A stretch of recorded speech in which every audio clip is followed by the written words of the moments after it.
저는 오늘 여러분과 함께 세 가지 발견이란 제목으로 은혜를 나누고자 합니다.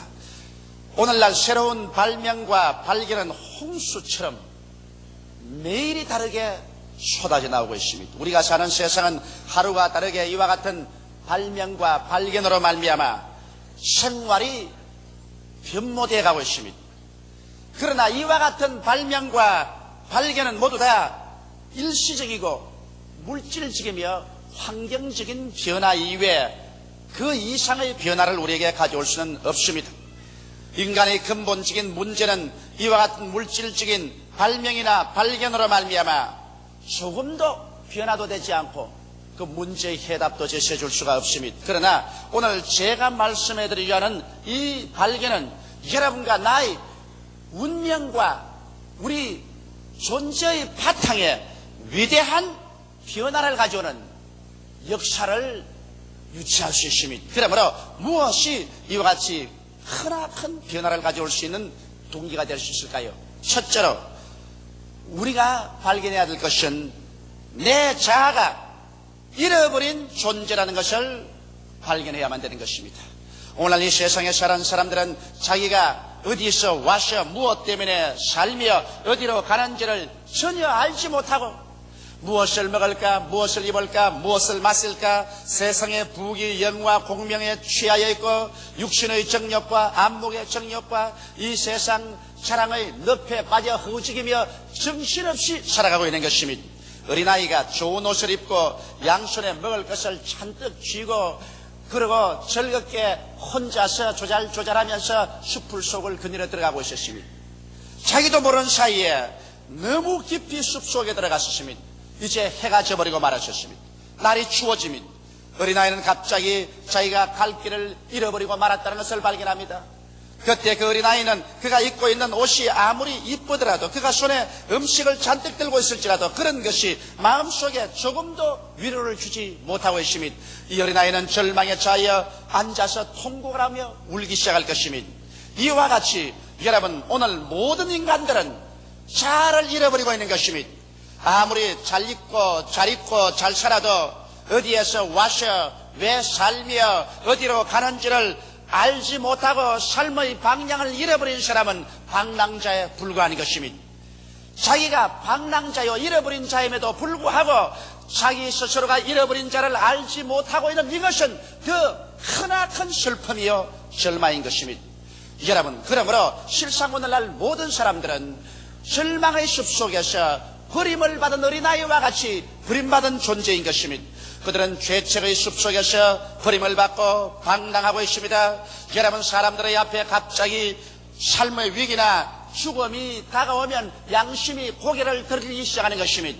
그 양심의 말에 귀를 기울이면 양심은 우리의 일생에 지어온 죄악에 대해서 신랄하게 죄책을 주고 비난하고 공격합니다.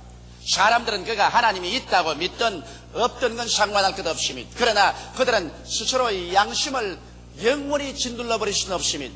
그의 생애 속에 갑자기 삶의 위기가 다가오고 그가 급박한 일을 당할 때는 반드시 양심의 소리가 들려오기 시작하는 것입니다. 그리고 양심의 죄책이 그 영혼을 심히 책망하기 시작하는 것입니다. 누가 이 무서운 죄책에서 놓아줄 수 있겠습니까? 죄책의 숲속에 빠져서 길을 잃어버린 사람은 용서받고 구원받을 수 있는 길을 알지 못하고 있는 것입니다. 또 사람들은 허무와 무의미의 숲속에서 빠져 있습니다. 여러분의 삶이 지쳐지고 괴로울 때는 갑자기 여러분 고개를 들어 하늘을 쳐다보고 먼 지평선을 바라보면서 탄식을 하게 됩니다. 이렇게 애쓰고 힘쓰고 사는 이유가 어디에 있을까? 내가 살아갈 가치와 목적이 무엇일까? 이런 것을 생각합니다. 사람이 한평생 살면서 죽고 싶다고 한 번이라도 생각해보지 않은 사람은 없을 것입니다.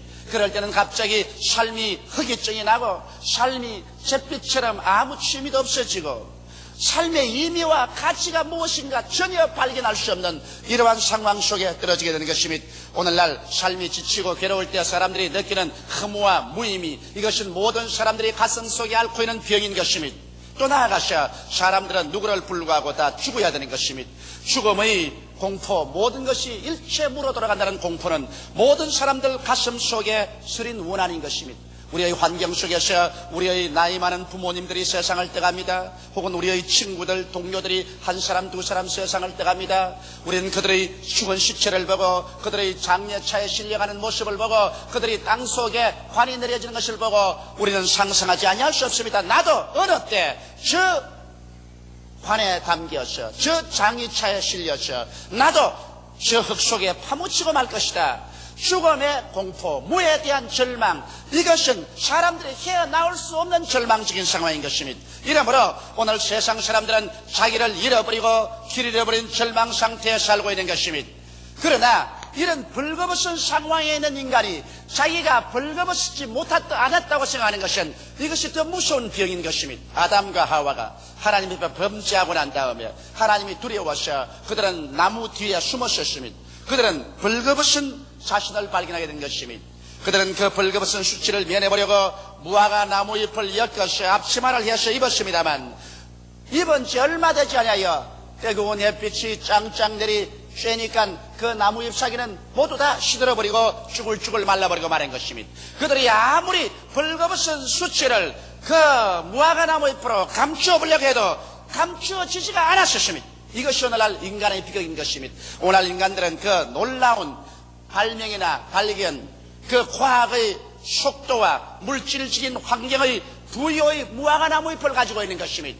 그래서 발견이다, 발명이다, 과학이다, 물질의 부여라는 무화과 나무 잎을 가지고서 자기의 운명적인 절망의 벌거벗은 상태를 가려보려고 애를 쓰고 있는 것입니다.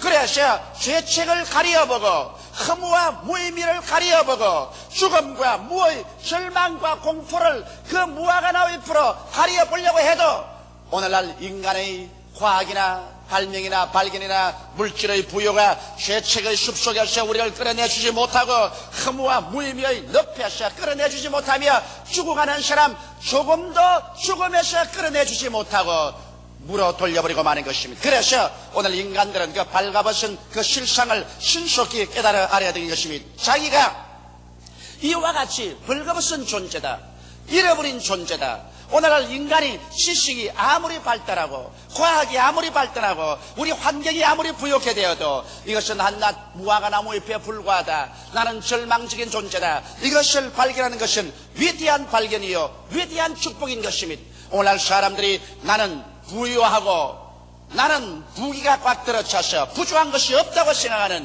이것이 인간이 걸려있는 죽음에 이르는 절망의 병인 것입니다. 사람들은 자기가 죽음에 이르는 병에 걸려있으면서도 죽음에 이르는 병에 걸려있지 않다고 생각하는 이것이 절망적인 것입니다. 열심히만 살면 된다. 그리고 과학적인 발명, 발견을 하고 생말만 부유하게 하면 문제가 해결할 것이라고 생각하는 것은 중대한 오류인 것입니다. 죽음에 걸려있는 택시 운전사가 택시의 악셀레다를 밟아서 속도만 빨리 내면 문제가 해결되겠지 하고 자기는 방금 죽어가면서 전력을 기울여 고속도로를 질주한다고 해서 죽어가는 자기의 존재가 살아날리는 말묘한 것입니다. 속도가 그 택시 운전사의 절망적인 문제를 해결할 수 없는 것입니다. 오늘날 과학적인 발명과 발견과 인류 문명의 발전의 속도가 아무리 빨라서 그 속도가 인간의 문제를 해결해 줄 착각하고 있지만은 그러나 그 속도를 내는 인간 자체는 죄책과 허무와 무의미와 죽음과 무의 절망의 병에 걸려 있는 것입니다. 이 병은 무엇으로도 해결할 수 없는 절망적인 것입니다. 그러므로 사람들은 자기가 얼마나 하나님 없이 절망이라는 것을 일찍이 발견하면 발견할수록 이것이 위대한 행복의 길로 갈 수 있는 하나의 동기가 될 수 있는 것입니다. 둘째로 우리가 발견해야 될 것은 예수 그리스도에 대한 성애인 것입니다. 예수 그리스도가 왜 왔으며 예수 그리스도가 누구신가? 이것은 이 세상에 태어난 사람은 누구든지 한 번은 물어보아야 되고 거기에 대해서 자기의 마음의 결정을 내려야 되는 것입니다. 왜냐하면 성경은 하나님이 세상을 이처럼 사랑하사 독생자를 주었으니 누구든지 저를 믿으면 멸망하지 않고 영생을 얻으리라고 선언하고 있는 것입니다. 그러므로 인류에게는 멸망의 길이 있고 영생의 길이 있고 그 길을 가늠하는 자가 예수 그리스도라고 성경은 선포하고 있기 때문에 예수 앞에서 우리가 멸망을 택하든지 영생을 택하든지 둘 중에 하나 마음의 결단을 내려야만 하는 것입니다. 여러분 성경 말씀을 통해서 볼 때 예수님은 그의 비상한 탄생을 통해서 우리에게 구주인 것을 보여주고 있는 것입니다. 우리는 다 남자의 후손이나 여자는 남자의 후손으로 예수님은 태어나지 아니하시고 예수님은 여자의 후손으로 태어난 것입니다. 창세기 3장 15절에 예언한 말씀대로 여자의 후손이 태어나서 뱀의 머리를 깨뜨리겠다고 한 것처럼 예수님은 남자 없이 성령으로 잉태해서 태어나서 여자의 후손으로 와서 마귀의 머리를 깨뜨리고 마귀의 권세를 격파한 분인 것입니다. 예수 그리스도의 사역을 통해서 보게 될 때 우리는 놀라운 사실을 발견하지 아니할 수 없습니다. 예수님은 가는 곳마다 죄인의 죄를 사하셨습니다. 예수님은 죄는 미워하나 죄인은 사랑했습니다. 예수님은 이르는 곳마다 병자들을 고쳐셨습니다. 귀신을 내어 쫓아셨습니다. 예수님은 병을 미워하셨습니다. 귀신을 미워하셨습니다. 그러나 병든 자나 귀신 들린 자는 사랑하사 주님께서 고쳐주신 것입니다. 예수님께서는 배고픈 자를 먹여주었으며 절망에 처한 자에게 소망을 주고 죽어가는 자에게 영원한 생명을 주시는 구주로서 이 세상에 오신 것입니다. 예수님은 어떠한 종교적인 의식이나 철학이나 심오한 지식을 가르치기 위해서 오시지 않으셨습니다. 예수님께서는 죄를 짓고 불의하고 수악하며 버림당하고 절망에 처하여 죽어가는 사람들을 건져주시기 위해서 오셨고 그의 생애를 통하여 실제적으로 건지는 역사를 하신 것입니다. 또한 예수 그리스도는 마지막에 로마의 법률과 유대인의 종교에 잡혀서 정죄를 당하고 인간이 죽을 수 있는 가장 비참한 죽음을 죽었습니다. 가장 극악한 죄수가 죽는 십자가의 형틀에 달려서 그는 하나님 앞과 사람 앞에서 버림을 당하고 죽었습니다. 예수의 죽음이 얼마나 비참했던지 예수 그리스도 그 자신조차도 하나님이여 하나님이여 어찌하여 나를 버리시나이까 통곡했던 것입니다. 그러나 이 예수 그리스도의 죽음만 있은 것이 아니라 그 다음 그가 장사 지낸 지 사흘 만에 무덤에서 위대하게 부활하셔 하늘에 올라서 하나님 보좌 우편에 앉으시고 질이 멸렬하여 흩어져가는 제자들을 주님께서 동에서 나타나시고 서에서 나타나셔서 그들을 모아서 오순절날에 하늘에서 성령을 보내주심으로 말미암아 그 질이 멸렬한 제자들이 성령을 받고 난 다음 일어나셔 그들은 5대양 6대주로 나가서 복음을 전가하여 온 세계 그리스도의 복음으로 가득하게 채워놓으셨으니 이 예수 그리스도에 관해서 우리가 깊이 생각하고 그리스도를 발견하는 것은 우리에게 위대한 행복이요 우리에게 생사의 문제를 가늠하는 것이 되고 마는 것입니다. 이렇기 때문에 오늘 이 시간에 여러분과 나는 예수 그리스도의 십자가 밑에서 그리스도가 무엇 때문에 왔으며 무엇 때문에 그 놀라운 사역을 하셨으며 왜 죽었으며 왜 부활하셨으며 그리스도가 내게 무슨 의미가 있는가 이 점을 반드시 한 번은 생각해야 되는 것입니다. 그렇게 해서 여러분의 멸망이냐 영생이냐를 여러분 스스로가 선택해야 되는 것입니다. 예수 그리스도에 대한 발견 이것은 여러분의 일생을 통하여 가장 위대하고 영광스러운 발견이 될 수가 있는 것입니다. 셋째로 여러분과 내가 발견해야 될 것은 그리스도 안에 있는 자는 새로운 피조물이 된다는 사실을 발견해야만 되는 것입니다. 고린도후서 5장 10절에 보면 누구든지 그리스도 안에 있으면 새로운 피조물이라 이전 것은 지나가시니 보라 새 것이 되었도다. 이와 같이 기록하고 있는 것입니다. 이 예수 그리스도를 우리가 혈단해서 우리의 생애 속에 구주로 모셔드리면 이 예수 그리스도가 우리로 하여금 새로운 피조물이 되게 한다는 이 사실을 발견하게 될 때 우리는 위대한 변화를 가져오는 발견을 가져올 수 있습니다. 고린도전서 1장 30절에 보면 너희는 하나님께로부터 나서 그리스도 예수 안에 있고 예수는 하나님께로서 나와서 우리에게 지혜와 의로움과 거룩함과 구속함이 되셨다고 말씀한 것입니다. 예수 그리스도를 발견하고 그 예수 그리스도를 내 구주로 마음속에 모셔드릴 때 나에게 어떠한 변화가 다가올까요? 인격의 바탕 속에 어떠한 새로운 피조물로서의 창조적인 역사가 다가올까요?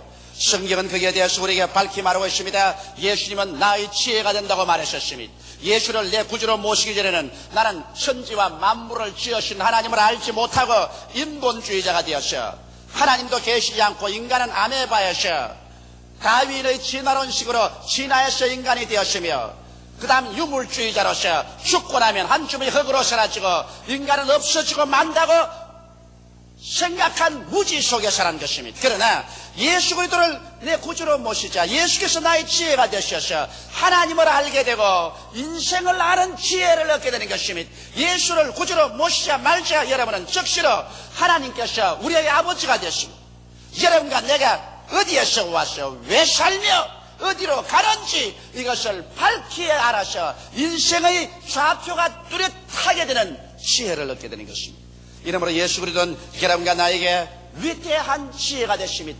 그뿐 아니라 인생을 살아갈 때 주님께서 끊임없이 성령으로 말미암아 하나님의 지혜와 하나님의 지식과 하나님의 총명과 하나님의 분별력을 주셔서 마귀의 올무와 탐욕에 빠져서 파멸당하는 길로 들어가지 않도록 이끌어주는 것입니다. 이렇기 때문에 성경은 말씀하기를 나를 믿는 백성은 머리가 되고 꼴이 되지 아니하고 위에 있고 아래 내려가지 아니하고 남에게 구워줄지라도 구지 않겠다고 말씀하신 이유가 거기에 있는 것입니다.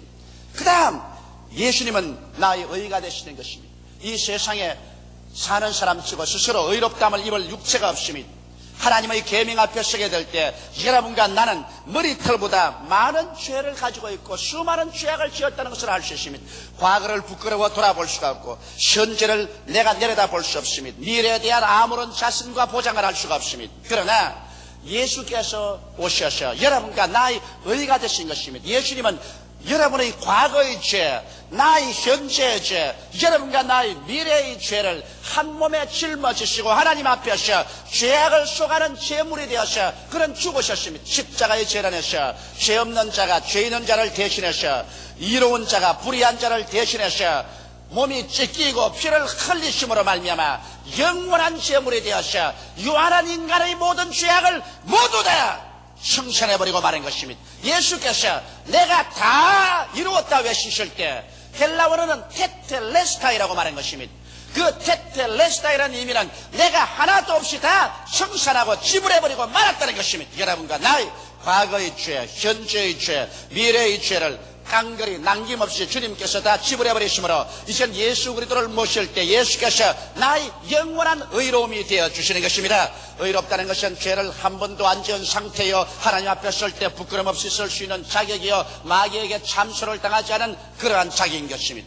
그 다음 예수님은 또한 나의 거룩함이 되셨다고 말한 것입니다. 세상에 살 동안에 죄악의 포로가 된 사람은 하나님의 계명을 지키고 살 수가 없습니다. 죄악이 그 육신의 정욕과 안목의 정욕과 이성의 자랑을 잡고서 포로로서 사람을 끌고 가기 때문에 죄에서 헤어나올 도리가 없습니다. 죄를 먹고 마십니다. 그러나 예수를 믿은 우리들은 사망에서 생명으로 옮겼으며 마귀에서 노여나 자유롭게 되었기 때문에 우리 속에 있는 성령의 능력으로 말미암아 이제는 우리가 거룩한 삶을 살 수가 있는 것입니다. 내 앞에 다른 신을 두지 마라. 우상을 섬기지 마라.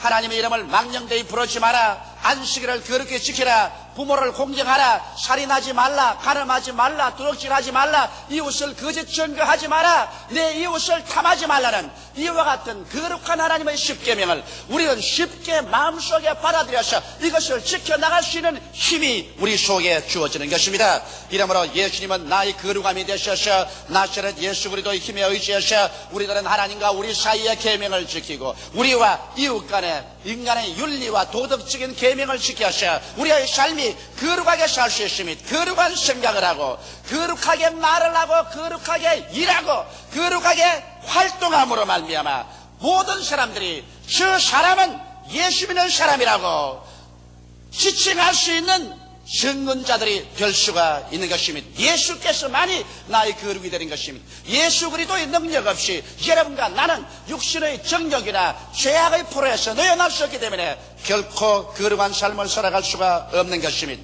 그 다음 예수님은 나의 구속이 되어주시는 것입니다. 구속이라는 것은 영어로는 redemption이라고 말합니다. 이것은 하나님께서 내가 종으로 팔렸을 때 그 종의 대가를 다 지불하셔서 다시 자유인으로 사주신 것을 구속이라고 말합니다. 성경은 예수님께서 나의 구속함이 되셨다고 말한 것입니다. 그러므로 하나님께서 우리를 종으로 팔아버렸는데 예수께서 하나님께 대가를 지불하고 난 다음 도로 사주신 것입니다. 아담과 하와가 하나님을 반역하고 죄를 짓고 그러고 난 다음 에덴에서 쫓겨나갔을 때 인간은 이미 종으로 팔린 것입니다. 인간은 죽음의 종으로 팔렸었습니다.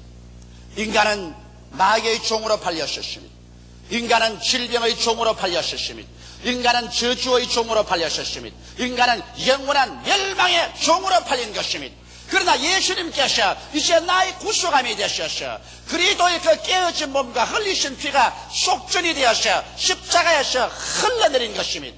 이러므로 말미암아 깨어진 몸과 그 흘리신 피가 나에게 속전이 되어서 이제는 나는 이 종의 생활에서 노예남을 받을 수 있게 된 것입니다. 오늘날 너무나 많은 예수 믿는 사람들이 입으로는 주여 주여 하면서 그들 생활 중에는 아직까지 종의 생활을 하고 있습니다. 성경은 뭐라고 말합니까? 호세아 선지자가 말하기를 내 백성이 지식이 없어 망한다고 말하셨으며 예수께서 진리를 알지니 진리가 너희를 자유케 하리라고 말씀하신 것입니다. 이러므로 오늘 이 시간에 여러분은 예수 그리스도의 몸으로 말미암아 구속함을 얻으셔 노예 생활에서 놓여놨다는 것을 알게 되시기를 주님의 이름으로 축원합니다. 이렇기 때문에 갈라디아서 5장 1절엔 그리스도께서 너희를 자유케 하려고 자유를 주었은즉 그러므로 믿음의 굳세게 서서 다시는 종의 멍에를 매지 말라고 하는 것입니다. 이러므로 우리는 오늘 단호히 일어나서 예수 그리스도 나의 구속이 되셨으므로 나는 죄에서 노예남을 받았으며 죄악의 사슬에서 해방을 얻은 것을 단호하게 알고 주장해야 될 것이요, 병에서 나는 노예남을 받았으므로 다시는 병의 쇠사슬에 묶여서 종로로 나지 않을 것을 결심하고 믿음으로 기도하고 이 사슬을 끊어버려야 될 것이요, 마귀의 종살에서 벗어났으므로 나사렛 예수님으로 마귀와 귀신을 내어 쫓고 뱀과 전갈을 밟으며 원수의 모든 능력을 제어할 권세를 가졌으므로 원수의 능력에서 노예남을 받은 삶을 살아야 할 것이요, 여러분과 나는 저주의 삶에서 해방을 얻어야 됩니다. 언제까지고 저주의 가시체에 내리찔리고 휘휘 감겨서 하는 일마다 낭패와 실망을 당하고 가난과 쪼들림의 생활에서 벗어나지 못해서 남에게 주는 자가 받는 자보다 복이 되는데 줄 겨를도 없고 아무것도 주의 사업을 위해서 좋은 일을 할 수 없는 그런 처지에서 벗어나야 되는 것입니다. 모든 일에 항상 모든 것이 능력하여 모든 착한 일을 넘치게 하기를 원한다고 성경은 말씀하고 있으며, 제가 흩어 가난한 자에게 주었은즉 그 의가 영원히 있다고 말씀하셨으며 성경에는 주는 자가 받는 자보다 복이 있다고 말한 것입니다. 이러므로 주는 자가 될 수 있게 하기 위해서 우리는 저주에서 노예남을 받아야 될 것인데, 예수께서 우리의 속전이 되사 십자가에서 저주에서 우리를 해방시켜 주신 것입니다. 우리는 또 죽음의 노예에서 해방된 것입니다. 이제는 우리가 형제 자매가 그리스도 안에서 죽을 때 믿지 않은 자와 같이 절망 탄식할 필요는 없습니다. 왜냐하면 주께서 오실 때 저들을 도로 데리고 오시기 때문입니다. 주께서 호령과 천사장의 구함과 하나님의 나팔로 신이 하늘로 쫓아 강림하실 때 주 안에서 죽은 자들이 먼저 일어나고 살아남은 우리들도 변화되어 주와 함께 영원히 있을 것입니다. 이러므로 지금 단지 죽음으로 말미암아 육신이 서로 헤어진다고 할지라도 잠깐 후에 주께서 오실 때 그날에 부모, 형제, 자매, 친구, 친지들이 모두 다 함께 만날 날이 다가오게 되는 것입니다. 며칠 후 요단강 건너가 만날 것이기 때문에 우리의 슬픔은 믿지 않은 자와 같이 절망적인 슬픔이 아니라 잠깐 동안의 이별의 눈물이 될 밖에 없을 것입니다. 이러므로 오늘 이 시간에 예수 그리스도께서 나의 구속이 되었습니다. 그러므로 그리스도 안에서 내가 이와 같은 새로운 피조물이 되었다는 사실을 발견하게 될 때 여러분은 오늘 이 시간부터 얼마나 위대한 삶을 예수 안에서 살 수 있다는 자신을 발견하게 될 것입니다. 이것을 발견할 때 여러분과 나는 이제 예수 나의 의, 예수 나의 거룩함, 예수 나의 구속, 예수 나의 지혜로서 그리스도 안에서 하나님을 찬미하며 고아가 되지 아니하고 버림받은 자가 되지 아니하며 잃어버린 자가 되지 아니하고 어디서 와서 무엇 때문에 살며 어디로 가는지를 밝히 알고 나가는 인생이 될 것입니다. 인본주의적 자아의 절망을 발견하고 거기에 대한 하나님의 해답인 그리스도 예수를 발견하고 그리스도 안에서 새로운 피조물이 된 자아를 발견하게 될 때 여러분 위대한 새 삶의 변화를 체험하게 되는 것입니다. 세상의 어떠한 발명과 발견, 물질적인 부여와 변천도 일시적이고 사회적이고 환경적이고 물질적인 변화는 가져올지 몰라도 죄책과 정죄, 흠모와 무의미, 죽음과 무와 절망에 처한 인간의 죽음에 이르는 병은 고칠 수도 없고 근원적으로 변화시킬 수도 없는데, 자아를 발견하고 예수를 발견하고 그리스도 안에서 새로운 피조물이 된 내 자신을 발견할 때 나는 완전히 치료받은 새 사람이 되어버리고 마는 것입니다. 죄책과 정죄에서 벗어나고 허무와 무의미의 늪에서 벗어나오며 죽음과 물을 짓밟아버리고 위대한 인생으로서의 창조적인 삶을 살아나갈 수가 있게 되는 것입니다. 이 변화는 일시적이나 환경적이 아닌 영원하고도 존재적 바탕에서 일어난 변화이며, 이 변화를 통해서 참 행복한 생명을 소유할 수 있습니다. 다 같이 우리가 기도드리십시다. 살아계신 하나님 우리 아버지, 오늘 이 시간에 우리들은 다 함께 모여서 우리 인간에 대한 세 가지 사항을 발견해야 된다는 것을 말씀으로 나누었습니다. 얼마나 자기가 절망적인 존재인가를 발견하고, 예수께서 누구이신가를 발견하고, 그리스도 안에 있는 나는 어떠한 인간이 되는가를 발견하고, 진실로 잃어버린 존재가 발견된 존재가 되게 하여 주옵소서.